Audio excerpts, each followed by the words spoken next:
tuluyan ang niyakap ni Tanggol ang pagiging hitman ni Espinas matapos din siyang binalaan ni Bubbles sa kayang gawin ni Espinas sa kanila at sinunod naman ni Tanggol ang utos ni Bubbles na kilalanin itong si Espinas bago husgahan.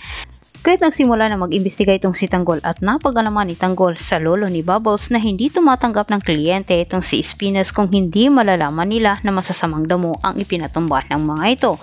Ngunit sa kabila ng nalaman ni Tanggol ay hindi pa rin siya kumbinsido kahit bulong ni Tanggol sa kanyang sarili ay hindi umano dapat siya magpapaniwala kala Bubbles at sa lolo nito dahil maaring pinagtakpan lamang umano ng dalawa itong si Espinas dahil sa takot.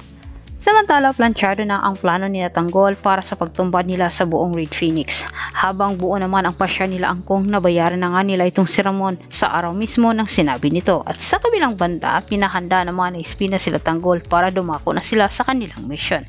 At sa mga oras na yon, naghahanda na rin sila Roy para magtungo sa mansyon nila Ramon at ihatid ang perang ibabayad nila. Nagbanda naman itong si Ramon kay Don Julio sa sobrang niyang galit. Anya, kung hindi man umano magbayad ang mga ito, dadanak umano ang dugos sa mansyon dahil tatapusin umano niya ang buong Red Phoenix na kung saan uunahan din siya ni Tanggol. Nagawang pakalmahin ni Don Julio itong si Ramon sa loob ng sasakyan. Baka makita pa umano ni Mukhang na hindi maganda ang aura ni Ramon. Ngunit galit pa rin ang nangingibabaw sa isip ni Ramon dahil din sa binitawang salita ni Mr. Wu.